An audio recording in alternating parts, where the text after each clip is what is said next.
Hola, bienvenidos una semana más a nuestro canal. Aquí está Penny, escondida. Y os estaréis preguntando qué hace esta loca con las gafas de sol. Y no es que esté loca, sino que me acabo de operar de los ojos, de la miopía, y tengo que llevar estas gafas ortopédicas tan bonitas, pero que bueno, todo sea por el bien mayor de ver en 4K.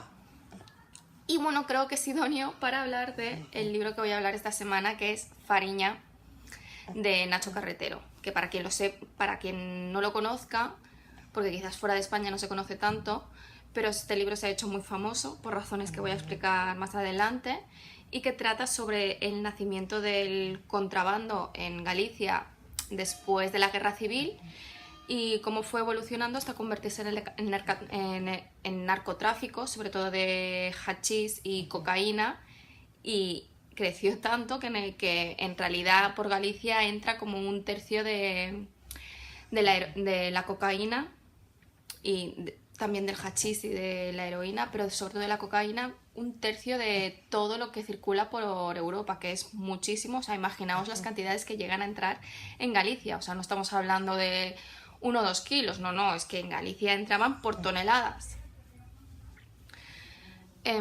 Bueno, esto no es una novela, sino que es un ensayo periodístico y que estudia, como os he dicho, el desarrollo del narcotráfico en Galicia. No hay pasajes novelados y es todo a partir de hechos comprobados, gracias a las sentencias judiciales y a los procesos judiciales, de entrevistas a la policía, de teorías policiales y de los pueblos pequeñitos de donde estaban los narcotraficantes. Y están los narcotraficantes, porque no nos engañemos, siguen estando ahí. Lo que pasa es que trabajan de una forma distinta y han ido evolucionando su forma de trabajar con tal de adaptarse a las nuevas técnicas de la policía para pillarlos, ¿no?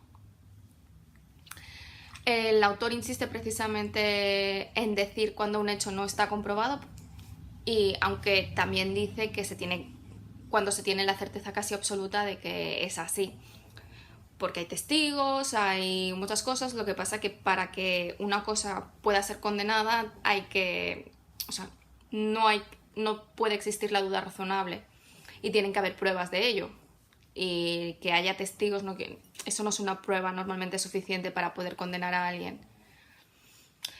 De hecho, en el libro se explica cómo todos los partidos políticos en Galicia, especialmente Alianza Popular, que posteriormente se convirtió en el Partido Popular, han estado subvencionados por los narcotraficantes. Y no solamente eso, sino que algunos narcos eran militantes y trabajaban para el Partido Popular, sobre todo, y Alianza Popular, y eran narcotraficantes y a la vez los alcaldes de su pueblo, que es muy bestia, pero es la realidad. Y que no es una conjetura, sino que son personas que han sido alcaldes y que luego han sido procesados, y algunos de ellos condenados por delitos relacionados con el narcotráfico. Este libro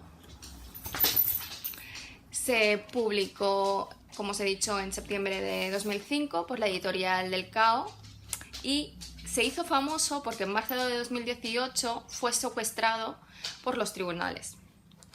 O sea, el secuestro de una publicación es cuando se pide que se retire el libro de todas las librerías y de todos los puntos de venta, incluidos los electrónicos, porque se cree que ese libro con su contenido está cometiendo un delito. O sea, no el libro, por supuesto, sino es el escritor quien ha cometido a la hora de escribirlo. Y concretamente, fue secuestrado por los tribunales como medida cautelar por una demanda de injurias y calumnias que interpuso un exalcalde de estos de los que os hablaba, concretamente del pueblo de Ogrove, y que se llama Alfredo Bea Gondar, y que lo hizo 3 años después, y después de que se hubiesen vendido ya 30.000 ejemplares. O sea, iban ya por la 3ª edición o así. Este señor solamente aparece mencionado 3 veces, y como podéis ver, este libro menciona a muchísimas personas, y de hecho al final del libro hay una lista de páginas y páginas de todos de todas las personas que aparecen mencionadas en los libros y en qué páginas se pueden encontrar. Y habla de muchos traficantes y este señor pues era... Hombre, dinero ganaría, ¿no? Pero que comparado con lo que ganaron otros era un mindundi y por eso solamente sale 3 veces. Y la realidad es que fue procesado y condenado por narcotráfico por la Audiencia Nacional. Lo que pasa que después, cuando llegó el Supremo, fue liberado porque, bueno, se libró de la condena por defectos de forma. De forma, o sea, no que no hubiese pruebas, sino que de forma quiere decir que en algún momento, normalmente, que eso pasó mucho, muchas pruebas se conseguían a través de las escoltas, o sea, las escoltas telefónicas, y se hacían por más tiempo del que se podía utilizar. O sea, porque la ley procesal penal es muy justa con el tiempo límite que se pueden hacer escuchas a una persona, y si te pasas ese tiempo, claro, convierten ilegales todas las escuchas y toda la información que has obtenido a través de esas escuchas tampoco se puede utilizar. No sé exactamente qué defecto de forma hubo en ese procedimiento, pero era muy común en esos momentos, durante los años 80 que pasó este juicio, que la mayoría de los narcotraficantes, o sea, eran procesados, pero prácticamente ninguno era condenado. Pese a las pruebas que existían y pese a que todo el mundo sabía lo que se dedicaban y pese a que a muchos los habían pillado con kilos y kilos de cocaína o de hachís y que había muchos testimonios. Lo que pasa que no había interés tampoco en condenar a estas personas y mandarlos a la cárcel. Bueno, de hecho, este señor... Le llamo señor para no llamarle otra cosa, ¿no? Pero más tarde, en el 2005, fue condenado por blanqueo de capitales provenientes de dinero proveniente del narcotráfico, que de hecho muchos de los capos se ha conseguido que fuesen condenados gracias a este delito. Y eso no es solo de aquí, o sea, por ejemplo, Al Capone lo metieron en la cárcel por evasión fiscal, no por todas las muertes y por pertenecer a la mafia, sino que a veces hay que buscar un delito que sí que se puedan conseguir pruebas suficientes y que tenga los años suficientes de prisión para poder meter a esa persona en prisión, porque el delito grande que está cometiendo no puedes conseguir pillarlo por eso, porque tiene, o sea, a tantas personas cubriéndole que es imposible, ¿no? A esto cabe hacer una aclaración, que no puede existir delito de injurias y calumnias si lo que se dice es verdad y además existen pruebas públicas de ello, como es en este caso. Los procesos de Gandor son procesos públicos y de conocimiento público y realmente en ningún momento debería haberse aceptado esta medida cautelar.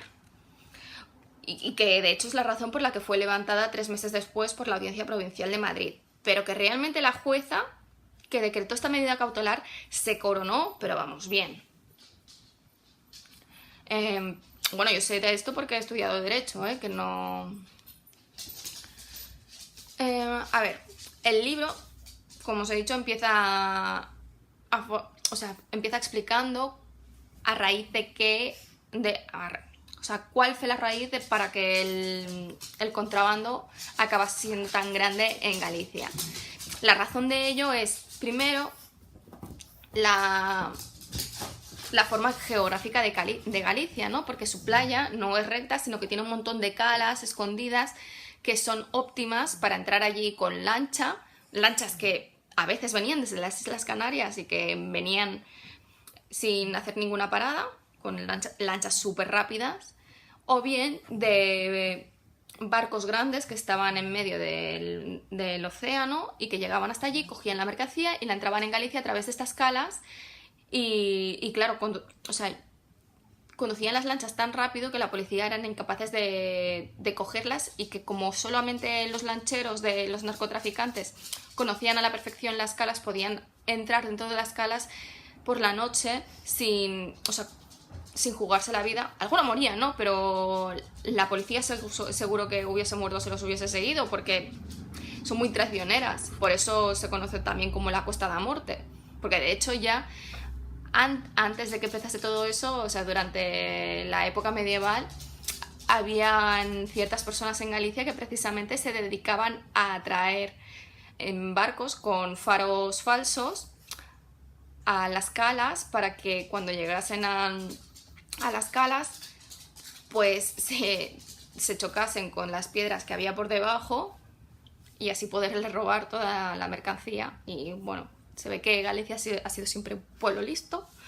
que ha trabajado alrededor de la ley, por decirlo de algún modo. Bueno, la cosa es que el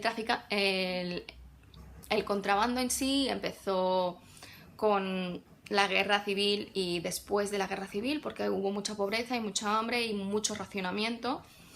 Y la cosa es que Galicia pues tiene frontera con Portugal, con lo que las mujeres cuyos maridos estaban en la guerra o que aún no habían vuelto, pues se iban con sus burros por el mar en vez de por la frontera normal para conseguir comida y productos básicos para poder alimentar a su familia, y luego volvía. Claro, cuando llegaron los maridos, cogieron ellos las riendas de este negocio del contrabando y dieron el salto, porque no solamente traficaban con productos de primera necesidad, sino que empezaron a entrar también tabaco, piezas de motor, chatarra, que eran esenciales para poder vivir y mejorar la calidad de vida de las personas, porque ya no era comida y cosas absolutamente necesarias para vivir. Además, posteriormente, unos años más tarde, cuando Portugal entró en recesión, el contrabando empezó también a ir en la dirección contraria. Unas décadas más tarde empezaron a especializarse con el tabaco y es cuando empezaron a nacer los clanes gallegos fuertes y grandes, que posteriormente fueron los que se especializaron los que se hicieron súper grandes y súper poderosos con el tráfico de hachís y luego de cocaína.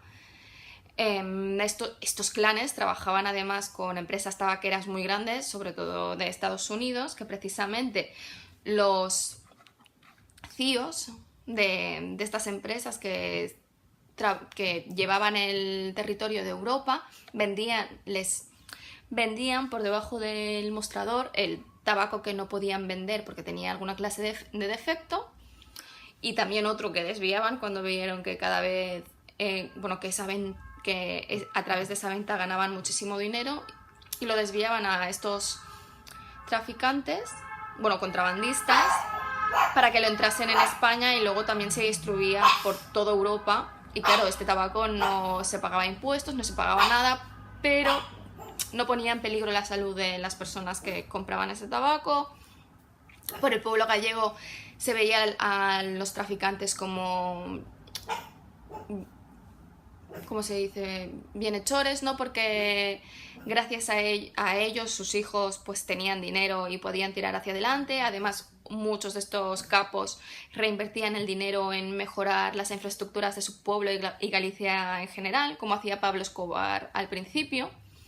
Y por lo tanto tampoco, pese a que todo el mundo sabía que existía esto y que era ilegal, nadie hacía nada porque le iba bien a todo el mundo.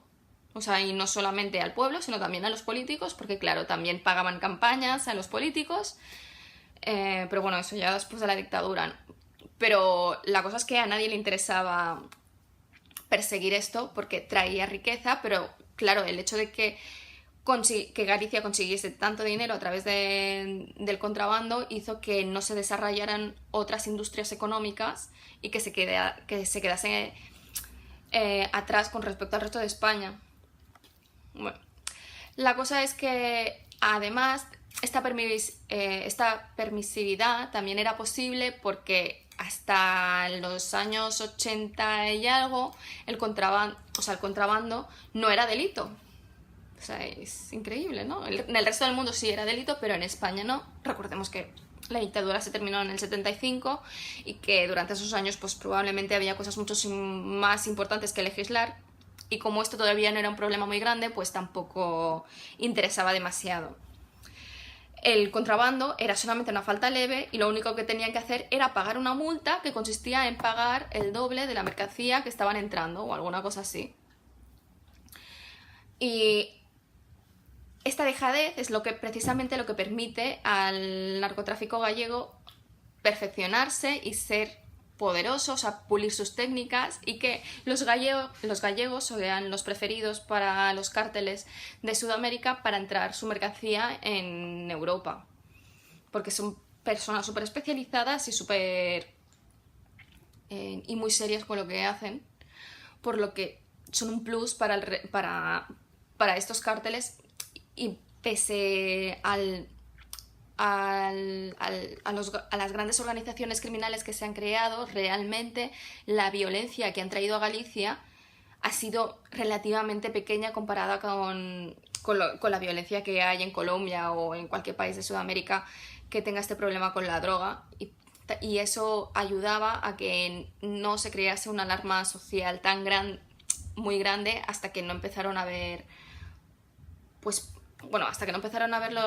problemas de drogadicción, porque claro, en Galicia la droga era súper barata, y hasta que no hubieron problemas de drogadicción y empezaron a morir muchos chicos, que de hecho esa generación se conoce como la generación perdida, porque murieron muchísimos chicos de drogadicción, y hasta que esto no pasó, no empezaron los movimientos sociales, que de hecho fueron iniciados por las madres de estos chicos, que empezaron a hacer scratches delante de las casas de los narcotraficantes. Y claro, que a raíz de este movimiento fue cuando se empezaron a poner medidas políticas y legales para empezar a parar todo esto. Claro, la ironía es que cuando se cambiaron las leyes para que el contrabando fuese un delito y se encarceló de forma provisional a algunos de estos capos, fue cuando entraron en contacto con los cárteles, primero con el cártel de Pablo Escobar, y cuando cayó el cártel de Pablo Escobar, pues con el cártel de Cali, y luego pues con otros cárteles, y fue a raíz de esto que empezaron a introducir también la cocaína, porque hasta entonces solamente estaban traficando con tabaco y con hachís, que a ver, hachís es una droga obviamente, pero no es de la misma, o sea, no es igual de, ¿cómo decirlo?, de perjudicial como la cocaína, y menos aún que la heroína, que es la que engancha más. Pero bueno, además es que esta permisividad es conocida, y además es conocida abiertamente la relación de contrabandistas y luego de los narcos con la alta política gallega. O sea, no solo por lo que os he dicho, que algunos incluso llegaron a ser alcaldes por Alianza Popular o por el Partido Popular, sino que llega al punto de que incluso el actual presidente de la Xunta de Galicia, que lleva 500.000 años allí, Feijóo, hace unos años, o sea, saltó un escándalo porque salieron fotos de él con Marcial Dorado, que era uno de los 4 capos súper importantes de Galicia, en su yate. Y no es que fuese una cosa única, sino que Feijóo iba muchos fines de semana a casa de Marcial Dorado y se iba en su yate. O sea, no era una amistad de un día, sino que fue una amistad de mucho tiempo, según Feijóo. Cuando se enteró de a lo que se dedicaba, pues que cortó la relación. Luego se descubrió que esto no era que no la había cortado del todo, y la realidad es que todo el mundo en Galicia sabía quiénes eran los capos de la droga. O sea, va a salir este señor y va a decir, ¡ay no, era tonto! O sea, es en plan Mariano Rajoy, y seamos realistas, Feijóo no se ve tan tonto como Mariano Rajoy. Pero, irónicamente, porque a nadie, o sea, Mariano Rajoy no destaca por sus movimientos inteligentes en el gobierno de España, pero irónicamente fue él quien empezó a ir contra la cúpula gallega de ese momento, precisamente porque no estaban actuando contra el contrabando y luego con el narcotráfico. O sea, fue el que empezó a luchar contra esto, y precisamente porque no interesaba luchar contra esto lo desterraron de Galicia. O sea que es un héroe encubierto. O sea, lo hizo hace unos años, luego se cansó y ya se cansó, ¿no?, de hacer algo que sirviese para el mundo. Pero bueno, la cuestión es que, como os he dicho, en los años 80 los clanes dieron este salto al hachís y posteriormente la cocaína, y eso que estaba controlado por 4 capos grandes: Sito Miñanco, que se conoce como el Pablo Escobar gallego; los Charlines, que es un clan que sigue funcionando ahora; Laureano Ubiño, que era un gilipollas, era el más quiche de todos, ¿Sabes? Se pensaba que simplemente comprándose collares de oro y cosas así, pues que ya era súper cool. Y luego Marcial Dorado, el querido amigo de FSJO. Respecto a Marcial Dorado, no hay pruebas de que pasase del tabaco al hachís o a la cocaína, pero claro, tenía muchísimo dinero. Y entonces existe esa duda de si realmente todo el dinero de Marcial Dorado proviene solamente del tabaco, por mucho dinero que se ganase, y ahí es donde queda la cosa. Y bueno, de hecho, estos 4 capos son precisamente los protagonistas de la serie actual, y así es como a nuestro querido exalcalde Alfredo Bea Gondar cometió la equivocación más grande de su vida al interponer esta demanda, porque si algo no te gusta, piénsatelo mucho antes de demandarlo, porque le vas a dar más fama y probablemente si este señor no hubiese puesto una demanda, este libro no sería ahora tan famoso e incluso quizás no se estaría haciendo la serie, así que medita antes. Pero bueno, eso es todo, espero que os haya gustado, me he pasado un poco de tiempo, pero bueno. Nos vemos la semana que viene.